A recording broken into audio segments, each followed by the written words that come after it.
নমস্কার বন্ধুরা, Rina's cooking with নেচারে আপনাদের সবাইকে স্বাগত। চলে এসেছি আজকের রেসিপি নিয়ে। আজকের রেসিপি একদম অনুষ্ঠান বাড়ির মতো পনির চানা মশলা তৈরি করে দেখাবো। কিভাবে পনির চানা মশলাটা করছি বাড়িতে খুব সহজভাবে, সেটাই আপনাদের সঙ্গে শেয়ার করব। আসুন তাহলে দেখে নেওয়া যাক আমার আজকের রেসিপি।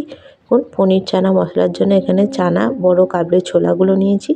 ছোলাটা আমি আগের দিন রাত্রিবেলা ভিজিয়ে রেখে দিয়েছিলাম, ছোলাগুলো ভিজে গেছে। চানাটা করব পনির দিয়ে।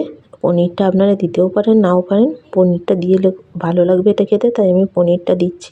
আর পনিরগুলো দেখুন এরকম ছোট ছোট টুকরো করে কেটে নিয়েছি। আপনারা চাইলে এর থেকে একটু বড় টুকরো করেও নিতে পারেন। ছোট ছোট করে নিলেই এটা ভালো লাগে খেতে। চানাটা আমি কুকারের মধ্যে দিয়ে 4 থেকে 5টা সিটি দিয়ে নিচ্ছি। আপনারা কড়ার মধ্যেও সেদ্ধ করে নিতে পারেন, আমি কুকারে দিয়েই সেদ্ধটা করে নিচ্ছি। মশলার মধ্যে এখানে কী নিয়েছি বলে দিই।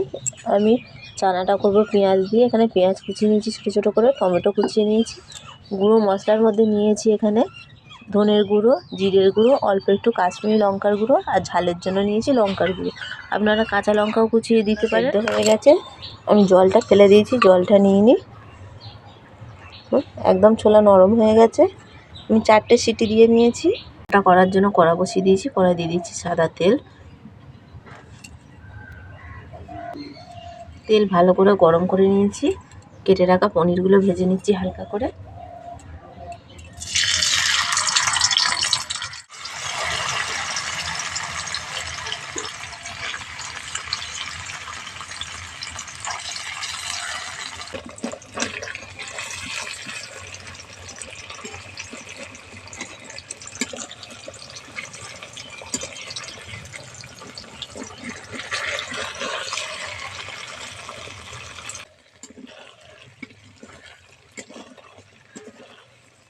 খুব বেশি লাল করে পনিরটা ভাজবার দরকার নেই, হালকা লাল করে ভেজে নিলেই হবে।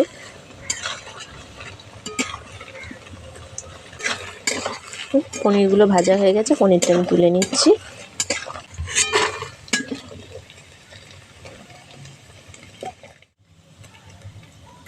ফোড়নে দিচ্ছি গোটা জিরে।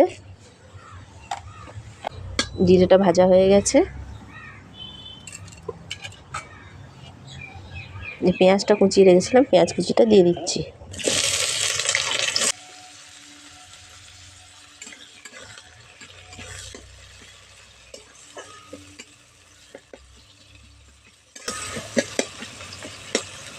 পেঁয়াজটা যতক্ষণ না নরম হচ্ছে, পেঁয়াজটা ভালো করে ভেজে নিতে হবে।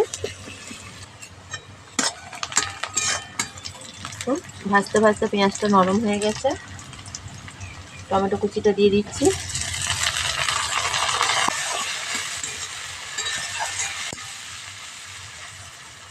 এটা দিয়ে ভালো করে ভেজে নিতে হবে। এই সময় এর মধ্যে অল্প দিচ্ছি একটু চিনি। চিনিটা দিলে কালারটা ভালো আসবে।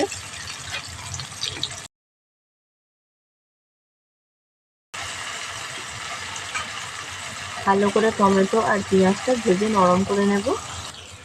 টমেটো আর পেঁয়াজটা ভেজে নরম করে নিয়েছি। আদা রসুন বাটা দিচ্ছি 1 চামচ।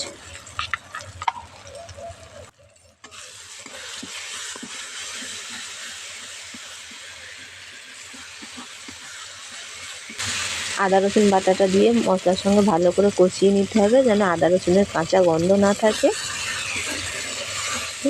আদা রসুনের কাঁচা গন্ধ চলে গেছে। যে গুঁড়ো মশলাগুলো রেখেছিলাম সেগুলো সব দিয়ে দিচ্ছি। এর মধ্যে দিচ্ছি হলুদ গুঁড়ো। সব মশলা একসঙ্গে ভালো করে কষিয়ে নেব। অল্প দিচ্ছি একটু জল।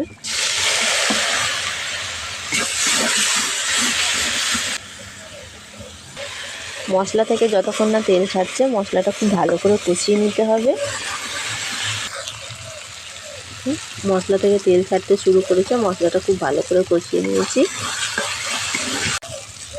এই সময় আপনারা এর মধ্যে একটু লিকার চা তৈরি করেও দিতে পারেন, তাতেও কালারটা কালচে ভাব আসবে।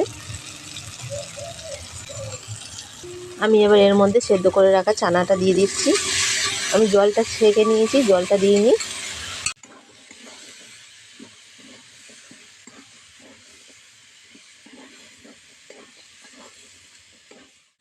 আমি এর আগে নুন দিইনি, এই সময় এবার পরিমাণ মতো দিচ্ছি নুন।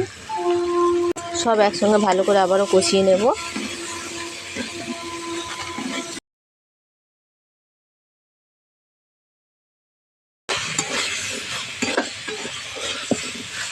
ভালো করে মশলার সঙ্গে চানাগুলো ভালো কষিয়ে নিয়েছি। পরিমাণ মতো দিচ্ছি জল, পরিমাণ মতো জল দিয়ে দিচ্ছি। ভেজে রাখা পনিরটাও দিয়ে দিচ্ছি। চানাগুলো তো সিদ্ধ করেই নিয়েছি, খুব বেশি আর এটা ফোটাতে লাগবে না। পনিরগুলো দিয়ে দিচ্ছি একবারে, সব ভালো করে মিশিয়ে নিয়েছি। এই সময় আমি অল্প একটু গরম মশলার গুঁড়ো দিচ্ছি। সব একসঙ্গে খুব ভালো করে মিশিয়ে দিয়েছি।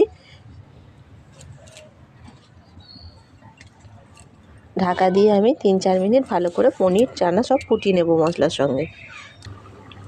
খুব ভালো করে ফুটিয়ে নিয়েছি। ঢাকাটা এবার খুলে নিচ্ছি। অল্প একটু কসুরি মেথি ড্রাই রোস্ট করে রেখেছিলাম, কসুরি মেথিটা এবার ছড়িয়ে দিচ্ছি।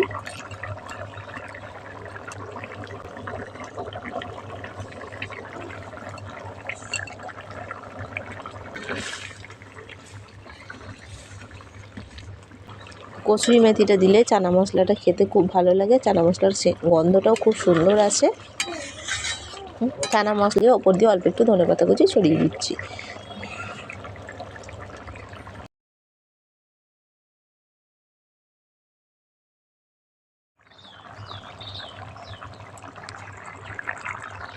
অনুষ্ঠান বাড়ির মতো চানা করি বা পনির চানা মশলা একদম রেডি হয়ে গেছে পরিবেশনের জন্য। এটা আমি এবার নামিয়ে নিচ্ছি। পনির চানা বা চানা মশলা পরিবেশনের জন্য একদম রেডি হয়ে গেছে। দেখতে কতটা সুন্দর লাগছে দেখুন, একদম অনুষ্ঠান বাড়ির মতোই হয়েছে। এইভাবে একবার বানিয়ে নান, রুটি বা তন্দুরি রুটি বা লুচি পরোটার সঙ্গেও পরিবেশন করতে পারেন, খেতে অসাধারণ লাগবে। আমি যেভাবে বানালাম এইভাবে একবার বানিয়ে খেয়ে দেখুন, আশা করছি আপনাদের ভালো লাগবে। পনির চানা মশলার রেসিপিটা আপনাদের কেমন লাগলো কমেন্ট করে অবশ্যই জানাবেন। রেসিপিটা ভালো লেগে থাকলে একটা লাইক, কমেন্ট, শেয়ার করবেন। আর আমার চ্যানেলে নতুন বন্ধু হয়ে থাকলে চ্যানেলটা সাবস্ক্রাইব করে পাশে থাকবেন। ফিরে আসবো অন্য কোনো রেসিপি নিয়ে।